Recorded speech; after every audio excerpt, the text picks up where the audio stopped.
রাত তখন প্রায় ৯টা। পুরো স্কুলটা অন্ধকারে ডুবেছিল। হঠাৎ করিডোরে কারো হাঁটার শব্দ শোনা গেল। স্কুলের দারোয়ান ভয়ে টর্চ জ্বালালো। দূরে সাদা শাড়ি পরা একজন দাঁড়িয়েছিল। দারোয়ান কাঁপা গলায় বলল, কে কে ওখানে? মহিলাটা ধীরে ধীরে ঘুরে তাকালো। এটা ছিল মৃত টিচার অনন্যা ম্যাডাম, যিনি ৩ দিন আগে মারা গিয়েছিলেন। দারোয়ান ভয়ে চিৎকার করে দৌড়ে পালালো। পরদিন পুরো শহরে খবর ছড়িয়ে পড়ে। স্কুলের ছাত্ররা আতঙ্কে কাঁপতে থাকে। কেউ আর রাতে স্কুলের দিকে যায় না। প্রিন্সিপাল সঙ্গে সঙ্গে সিআইডিকে খবর দেন। সিআইডি অফিসার আরও এসে স্কুলে পৌঁছায়। আরব প্রথমেই ঘটনাস্থল পরীক্ষা শুরু করে। করিডোরের মেঝেতে কাদা মাখা জুতোর দাগ ছিল, আর দেয়ালে লাল রঙে লেখা ছিল, সত্য লুকিয়ে রাখা যাবে না। আরব দেয়ালের লেখাটা গভীরভাবে লক্ষ্য করল। এটা সাধারণ রং নয়। রিপোর্টে জানা গেল এটা মানুষের রক্ত। পুরো স্কুলে ভয়ের পরিবেশ তৈরি হল। একজন ছাত্র কাঁদতে কাঁদতে বলল, স্যার, আমরা সত্যিই ম্যাডামকে দেখেছি। আরব জিজ্ঞেস করল, তোমরা কি দেখেছিলে? ছাত্ররা জানালো, রাত ১২টার পর ক্লাসরুম থেকে কান্নার শব্দ আসে, আর মাঝে মাঝে ব্ল্যাকবোর্ডে নিজে নিজে লেখা দেখা যায়। সিআইডি পুরো স্কুল সিল করে দিল। তদন্ত শুরু হতেই নতুন তথ্য সামনে আসে। অনন্যা ম্যাডাম মৃত্যুর আগে খুব ভয় পেয়েছিলেন। তিনি কারো বিরুদ্ধে অভিযোগ করতে চেয়েছিলেন, কিন্তু অভিযোগ করার আগেই তার মৃত্যু হয়। পোস্টমর্টেম রিপোর্টে বলা হয়েছিল আত্মহত্যা, কিন্তু আরবের মনে হচ্ছিল এটা খুন, কারণ ম্যাডামের হাতে গভীর আঁচড়ের দাগ ছিল, আর তার ফোন হঠাৎ নিখোঁজ হয়ে গিয়েছিল। রাতে আরব একাই স্কুলে থাকার সিদ্ধান্ত নিল। সে জানতে চাইল সত্যিই ভূত আছে কিনা। ঘড়িতে রাত ১২টা বাজতেই হাওয়া জোরে বইতে শুরু করল। হঠাৎ ক্লাসরুমের দরজা নিজে থেকেই খুলে গেল। ভেতর থেকে কারো কান্নার শব্দ ভেসে আসছিল। আরব ধীরে ধীরে ভেতরে ঢুকল। পুরো ক্লাসরুম ফাঁকা ছিল, কিন্তু ব্ল্যাকবোর্ডে হঠাৎ লেখা ফুটে উঠল, ওরা আমাকে মেরেছে। আরব অবাক হয়ে গেল। ঠিক তখন পিছনে কারো পায়ের শব্দ শোনা গেল। সে ঘুরে তাকাতেই সাদা শাড়ি পরা ছায়া দৌড়ে পালালো। আরব তার পিছনে ছুটতে শুরু করল। ছায়াটা স্কুলের পুরনো স্টোর রুমে ঢুকে পড়ল। দরজা খুলতেই ভেতরে কেউ ছিল না, কিন্তু মেঝেতে একটা পুরনো ডায়েরি পড়েছিল।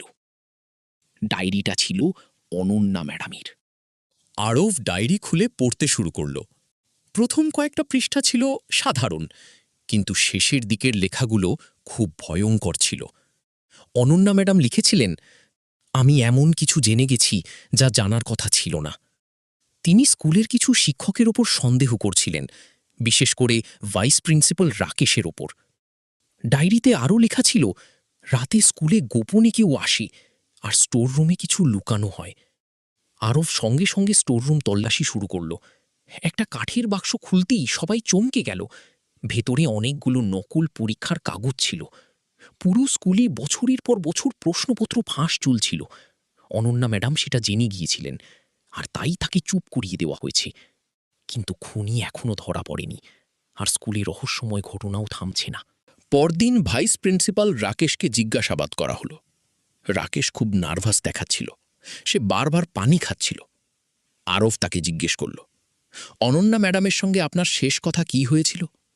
রাকেশ বলল, আমাদের মধ্যে কোনো ঝামেলা ছিল না, কিন্তু সিসিটিভি ফুটেজ অন্য কথা বলছিল। মৃত্যুর রাতে রাকেশকে স্কুলে দেখা গিয়েছিল। রাকেশ হঠাৎ চিৎকার করে বলল, আমি তাকে মারিনি। সিআইডি আরও সন্দেহ করতে শুরু করল। ঠিক তখন নতুন একটা ঘটনা ঘটে। স্কুলের এক ছাত্র হঠাৎ নিখোঁজ হয়ে যায়। ছেলেটার নাম ছিল রাহুল। রাহুল শেষবার বলেছিল সে অনন্যা ম্যাডামের ভূত দেখেছে। তারপর থেকেই সে গায়েব। পুরো শহরে আতঙ্ক ছড়িয়ে পড়ে। আরও বুঝতে পারল রাহুল অনেক বড় কিছু জানে, তাই তাকে অপহরণ করা হয়েছে। সিআইডি মোবাইল ট্র্যাকিং শুরু করল। একটা পুরনো গুদামের লোকেশন পাওয়া গেল। আরব টিম নিয়ে সেখানে পৌঁছালো। গুদামের ভেতর অন্ধকার আর দুর্গন্ধ ছিল। হঠাৎ ভেতর থেকে সাহায্যের চিৎকার শোনা গেল। সিআইডি দরজা ভেঙে ভেতরে ঢুকে পড়ল। রাহুলকে চেয়ারে বাঁধা অবস্থায় পাওয়া গেল। ছেলেটা ভয়ে কাঁপছিল। রাহুল বলল, স্যার, আমি সব দেখেছি। সে জানালো মৃত্যুর রাতে অনন্যা ম্যাডাম কাউকে ভিডিও করছিলেন। ভিডিওতে প্রশ্নপত্র ফাঁসির পুরো প্রমাণ ছিল, কিন্তু কেউ সেটা দেখে ফেলে। তারপর ম্যাডামকে ছাদ থেকে ফেলে দেওয়া হয়। আরব জিজ্ঞেস করল, খুনিকে দেখেছিলি? রাহুল ধীরে ধীরে মাথা নাড়ল। রাহুল কাঁপা গলায় বলল, আমি মুখটা স্পষ্ট দেখতে পাইনি। কিন্তু সে একটা গুরুত্বপূর্ণ তথ্য দিল। খুনির হাতে একটা বড় সাপের ট্যাটু ছিল। আরব সঙ্গে সঙ্গে সব শিক্ষকের তথ্য বের করল। শুধু একজনের হাতেই ওই ট্যাটু ছিল। সে হল স্কুলের স্পোর্টস টিচার বিক্রম।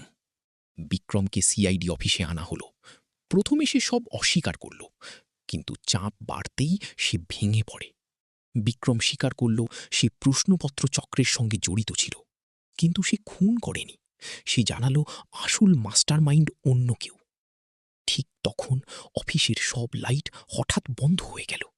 পুরো রুম অন্ধকার হয়ে যায়। অন্ধকারে কারো গুলির শব্দ শোনা গেল। লাইট জ্বলতেই দেখা গেল বিক্রম মেঝেতে রক্তাক্ত অবস্থায় পড়ে আছে। বিক্রমের মৃত্যুতে পুরো কেস আরও জটিল হয়ে গেল।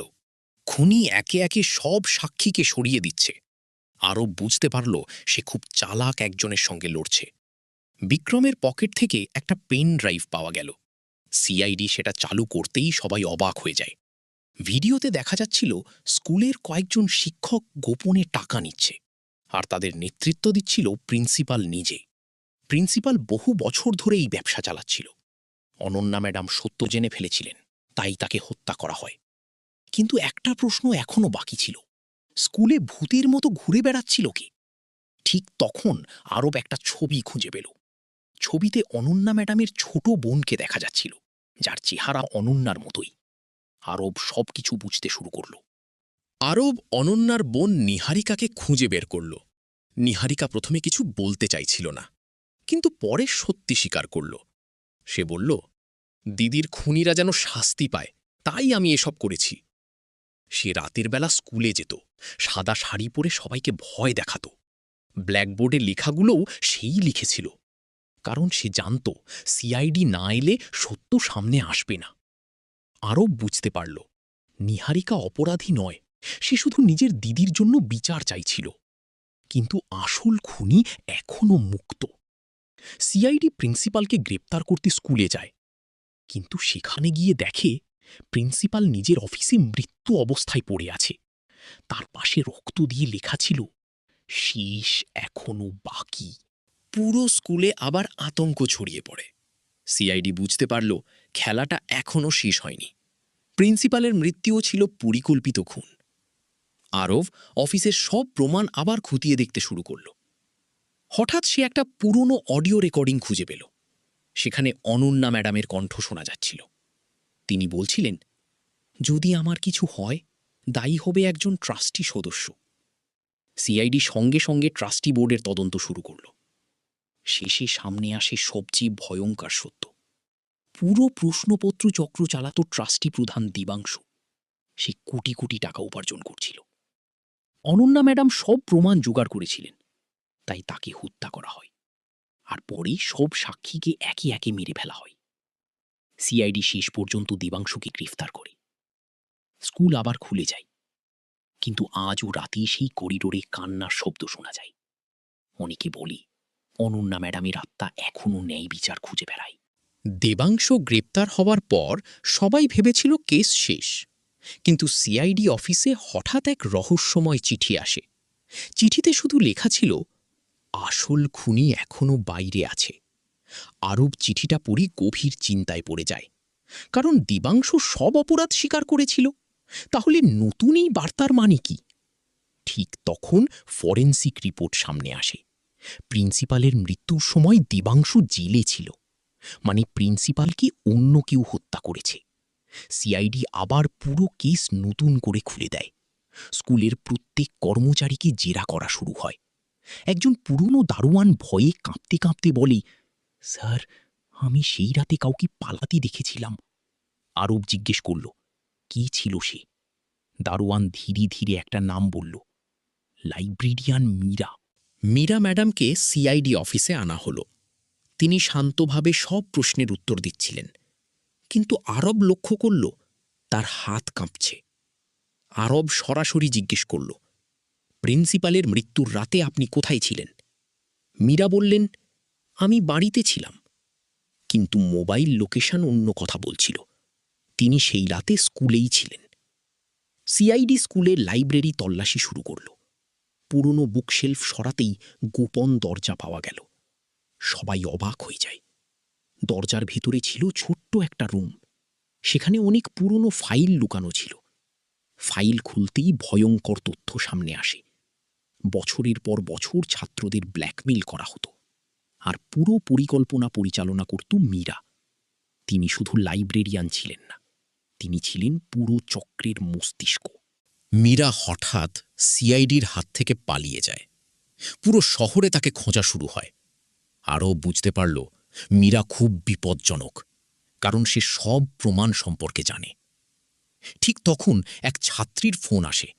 সে কাঁদতে কাঁদতে বলল, স্যার, মীরা ম্যাডাম আমাকে নিয়ে গেছে। কলটা হঠাৎ কেটে যায়। সিআইডি ফোন ট্র্যাক করে একটা পুরনো কারখানার ঠিকানা পায়। আরব টিম নিয়ে সেখানে পৌঁছে যায়। কারখানার ভেতরে চারদিকে অন্ধকার। দেয়ালে ঝুলছিল অনেক পুরনো স্কুলের ছবি। হঠাৎ স্পিকারে মীরার কণ্ঠ ভেসে আসে, তোমরা সত্য জানো না অফিসার আরব। ঠিক তখন বিস্ফোরণের শব্দ হয়। কারখানার একটা অংশ ধসে পড়ে। আরব বুঝতে পারে এটা শুধু অপহরণ নয়, এটা একটা ফাঁদ। ধোঁয়ায় পুরো কারখানা ঢেকে যায়। সিআইডি সদস্যরা আলাদা হয়ে পড়ে। আরব টর্চ জ্বালিয়ে সামনে এগোতে থাকে। হঠাৎ একটা ছোট রুম থেকে কান্নার শব্দ আসে। ভেতরে সেই ছাত্রীকে বাঁধা অবস্থায় পাওয়া যায়। সে কাঁদতে কাঁদতে বলল, মীরা ম্যাডাম বলেছিল সবাই মিথ্যাবাদী। ঠিক তখন পিছন থেকে দরজা বন্ধ হয়ে যায়। স্পিকারে আবার মীরার কণ্ঠ শোনা যায়, তোমরা সবাই শাস্তি পাবে। রুমে গ্যাস ঢুকতে শুরু করে। আরব দ্রুত জানালা ভেঙে ছাত্রীকে বের করে আনে। বাইরে বেরিয়েই সে দেখে দূরে মীরা দাঁড়িয়ে আছে। তার চোখে অদ্ভুত রাগ আর ঘৃণা। মীরা চিৎকার করে বলল, অনন্যার মৃত্যুতে সবাই দোষী। তারপর সে অন্ধকারে হারিয়ে যায়। সিআইডি মীরার অতীত খুঁজতে শুরু করে। জানা গেল অনন্যা আর মীরা একসময় খুব ঘনিষ্ঠ বন্ধু ছিল, কিন্তু পরে তাদের মধ্যে বড় ঝামেলা হয়। অনন্যা স্কুলের দুর্নীতি থামাতে চেয়েছিলেন, আর মীরা সেই চক্রের অংশ হয়ে গিয়েছিল। টাকার জন্য সে সবকিছু করছিল। কিন্তু একটা ঘটনা সব বদলে দেয়। মীরার ছোট ভাই রহস্যজনকভাবে মারা যায়। সে বিশ্বাস করত স্কুল কর্তৃপক্ষ এর জন্য দায়ী। তারপর থেকেই সে প্রতিশোধ নিতে শুরু করে। সে চেয়েছিল সবাই ধ্বংস হয়ে যাক, আর অনন্যার মৃত্যু তাকে পুরোপুরি বদলে দেয়। সিআইডি জানতে পারে মীরা শহর ছাড়ার চেষ্টা করছে। রেল স্টেশনে চারদিকে পুলিশ মোতায়েন করা হয়। ঠিক তখন ভিড়ের মধ্যে মীরাকে দেখা যায়। সে হাতে একটা ব্যাগ শক্ত করে ধরেছিল। আরব বুঝতে পারল ব্যাগে বিপজ্জনক কিছু আছে। আরব ধীরে ধীরে মীরার দিকে এগিয়ে যায়। স্টেশনের মানুষজন কিছুই বুঝতে পারছিল না। মীরা চিৎকার করে বলল, কেউ কাছে আসবে না। তার হাতে একটা ডেটোনেটর ছিল। পুরো স্টেশন আতঙ্কে ভরে যায়। সিআইডি সবাইকে সরিয়ে নিতে শুরু করে। আরব শান্ত গলায় বলল, মীরা, এটা শেষ করার এখনো সময় আছে। মীরা কাঁদতে কাঁদতে বলল, ওরা আমার জীবন শেষ করেছে। তার চোখে ভয়ঙ্কর কষ্ট দেখা যাচ্ছিল। ঠিক তখন একটা ছোট ছেলে হঠাৎ তার সামনে চলে আসে। মীরা থমকে যায়। সে ধীরে ধীরে ডেটোনেটর নিচে নামায়, কিন্তু হঠাৎ দূর থেকে গুলির শব্দ আসে। মীরা মাটিতে লুটিয়ে পড়ে। সবাই অবাক হয়ে যায়, কারণ গুলি চালিয়েছিল এক অজানা স্নাইপার। মীরাকে দ্রুত হাসপাতালে নেওয়া হয়। সে তখনও বেঁচে ছিল। আরব তার কাছে সত্য জানতে চাইল। মীরা দুর্বল কণ্ঠে বলল, আমি সব করিনি। তারপর সে একটা নাম উচ্চারণ করে, রুদ্র। এরপরই তার অবস্থা খারাপ হয়ে যায়। সিআইডি নতুন করে রুদ্র নামের লোককে খুঁজতে শুরু করে, কিন্তু কোথাও তার কোনো তথ্য পাওয়া যায় না। ঠিক তখন অনন্যা ম্যাডামের পুরনো ফোন উদ্ধার হয়। ফোনের ভেতরে একটা লুকানো ভিডিও ছিল। ভিডিওতে একজন মুখ ঢাকা মানুষ দেখা যায়। তার হাতে একই সাপের ট্যাটু। সে বলছিল, যে সত্য জানবে সে মরবে।